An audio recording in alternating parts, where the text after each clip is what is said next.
This week on the hashtag Backstraight Boys, we're going to be talking about the World Championships! People have missed us. What? They've been saying on Twitter, when's the next Backstraight Boys? The whole week. More to it. Can I say, 2 weeks ago, I think I sat here and said I was kind of over the whole thing, and and I even wrote on Twitter that I wanted to go on holiday throughout the World Championships because I couldn't care less anymore. Oh my god. Oh my god, you're back, are you? Oh, that's changed. This is, I think we're 4 days in, my favourite World Championships of all time. Maybe my favourite athletics meeting of all time. It's been absolutely awesome so Good far. so far. But what we're going to talk about today, we're going to a few little points. Your issue is you're going to say the world's gone mad. The world's gone mad. There's this crazy things going on. Kenyans are winning the 4 hurdles, but not meddling at all in the marathon. A British man qualified second in the hammer. The hammer. It kind of went back to normal afterwards, but it's just so much crazy stuff. In those 400 metre heats. The 400 heats. What was that about? First heat anyway. But I wouldn't be surprised if the first round heat is faster than the actual final. Everyone's knackered by that time. I think the actual guys who are in that heat are actually knocked out now, aren't they? Yes. But it's that kind of crazy thing that has gone on all week. People come and do amazing things and then flop the next round, or people go the 400 hurdle heats when all the Americans are just kind of decimated. There's only 2 people in the final who anyone would have predicted in the final. Other 6 people, and all the medalists now, people who no one. I bet nobody put money on any of them. But it just started with the first event. No one got bet on bet, did they? No, I bet the 4 hurdles. It started the first night. I mean, I had a little snooze the first night, which to my shame. Well, have you guys been getting up at the middle of the night to watch it? I did to begin with. I've had to work, so I've had a couple of nights. I had a night off. So I would like to apologise to my brother. I'm ashamed of him as well.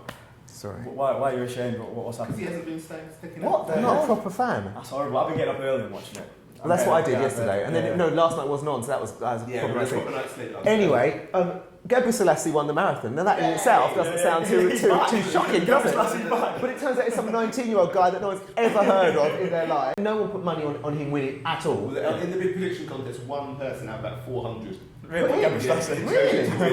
Well, I mean, but the thing is, Kenyans didn't win any medals in the marathon, and I have an issue with the way that Kenyans run the marathon at championships, because they're used to going out and running hard in all the big city marathons, and they usually win the big city marathons. Come to championships, they dawdle about and they don't want to take it on, and they fail time after time after time. They should run their own race. I think that's actually across the board. People need to learn to do their own thing and not be dictated by conditions or anything else. Which actually comes to what you were talking about earlier, your big thing of the championship so far. Well, I think there's been a really pronounced difference between those with experience who actually raise their game and perform at championships and those who crumble. I mean, you can look the banner event so far has been the 100 metres. And yes, Justin Gatley did crumble, but he only crumbled because Bolt performed above expectations and put the pressure on. And Justin Gatlin, for the last 2 years, has not had anyone right on his shoulder. The minute it happens. People have been raving for the last 2 years about how great he is, how he's going to beat people. He's had absolutely no competition for 2 years, and it's a whole different matter when you're 3 metres ahead than when you've actually got a race. And it turned out he couldn't. And I think also all the British success so far has been from those people who are going to deliver. I mean, I put money on Jess because yes, she wasn't in great form, but we were in Gotsis and we saw how good she was going to be. And I remember you saying that Brianne Thiessen-Eaton she's going to have to not only perform at that level again. It was basically PB level all the way. And so and Kat has had an up and down year, and she obviously there's still something to learn about how to perform at a championship. Do you think was it the word bottled in that situation? Well, no, not necessarily bottled, because I think with her, she's not got tons of experience at that level, going into something expecting to medal or win. So that she's not had a great year. So she's not had the practice. She's not been able to put in the practice. Well, this is it. The 2 events which you have problems with, the 2 events that need to be drilled. You can't just run in. And people were saying, me amongst them, were saying, "Oh, just move your run it back." It's not that simple. But it's her best event, though, isn't it? Yeah, it's her best event. But there's pressure on that. But I do think there's an element there of playing the game a little bit, because she was going to win, which of course we understand. She's a champion, she wants to win. But if she'd got a safe jump in, instead of going for 680, if you went for 630 even, she could be in. And who knows what's going to happen in the next event? Jess might have had 3 no throws. So I think you've got to be a little bit clever. But the exact same thing happened with Greg in the long jump. The American bailed out in disaster. 1 didn't qualify and then 2 didn't make the top 8. The Chinese stepped up as well. The Chinese stepped up, whereas Greg, was never really in any doubt. I never worried at all. Was his second job was the 8:26, wasn't it? The 25, something like that. And that's impressive to do that, especially after the first no jump as well. But there's an air about Greg. Yeah, when he did the first no jump, I thought, okay, it'll be fine. Whereas the others, you could see the Americans getting panicking, exactly. He's got an aura about him now. He has got an aura about him. He just walks about and he's very calm, very collected, and people are looking at him. They're watching him as the favourite. Even people who other pundits and that would say that other people were favourites.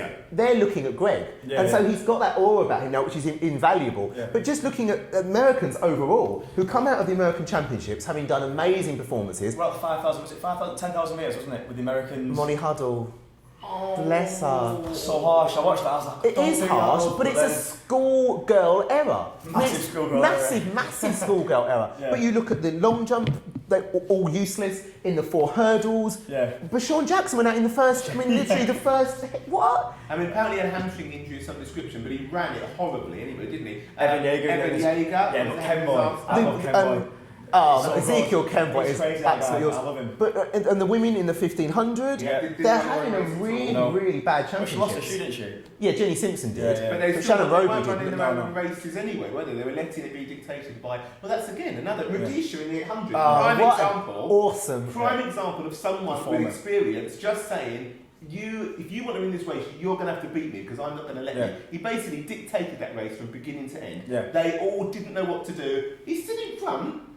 They just was not going to let them pass. It was everything's a little bit faster. Tuka, was it the guy from Bosnia? Tuka. The minute it started out, because the expectation is he hangs around the back and he does even pace. But when someone's on 54 for the first lap, you can't do even pace. So that totally threw his game out. So I had him in third, and I had shot in second.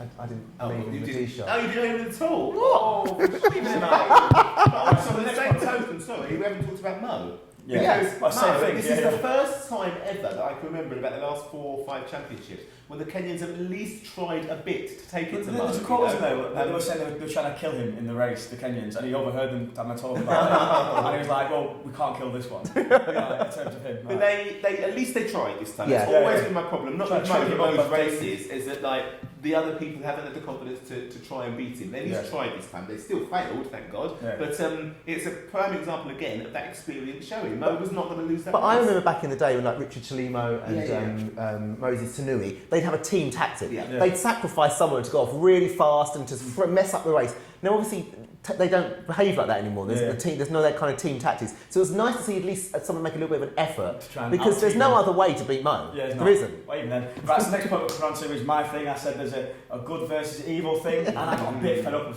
seeing all the tweets and the news articles. You didn't like that. You didn't mind it. We didn't. I was like, we didn't get fed up. It was awesome. Gatlin be shown as evil. I don't personally think that person is evil. He's not an evil guy. He just got caught for doing drugs. Shut up. I don't care. It was literally so much waiting for its sporting moment. No, I enjoyed it. I cannot tell you, I was screaming and screaming. There's a video of me enjoying myself. My neighbours must have thought it was a murder.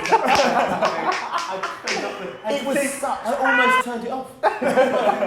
But it was such poetic justice. And I know you don't think he's evil. And in the big scheme of things, of course he's not. But in an athletics world, he is evil. And he embodies evil in athletics. And I don't care what you think. I kind of want him to win so that this issue could be highlighted even more so. No, do you know what? I think this has pushed it under the carpet. Well, yes, I think there is. And Seb Cole and IAAF are going to go, right, that issue's done now. Bolt's the winner, drugs. But listen, it's not fair to say it's not being addressed. Seb won when? 3 days ago? You've got to give a guy a chance. But also, do you not think we've had enough headlines about drugs for the amount of time? It wasn't about drugs though, it was about good versus evil, but you've vilified one person for a whole issue. Would it not be nice for this week, just during the World Championships, if we can put that to one side? It's not happened though, it's been front page every single time about the good versus evil thing. Yeah, but it would have been a lot worse. And people would have talked about the issue and they would have got... But it's not, can we not all tired of talking about the bloody issue? We know there's an issue, everyone knows there's an issue.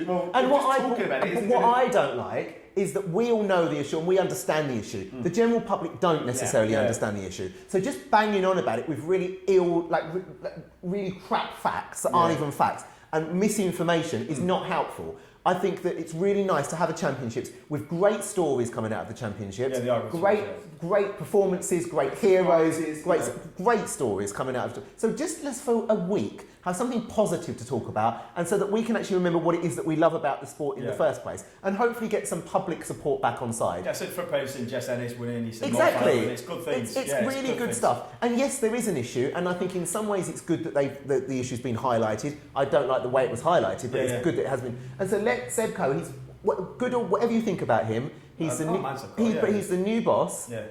Give him a chance. Let's see what happens over the next year or so. Should lay off Gatlin. And in the meantime, let's just celebrate. Didn't we? That's it for this week, guys. For the Back Straight Boys, we're back again next time. And someone wants to say hello. Who? Look, it's Paula. Way! We're sitting on Paula Franklin. Sitting on Paula Franklin.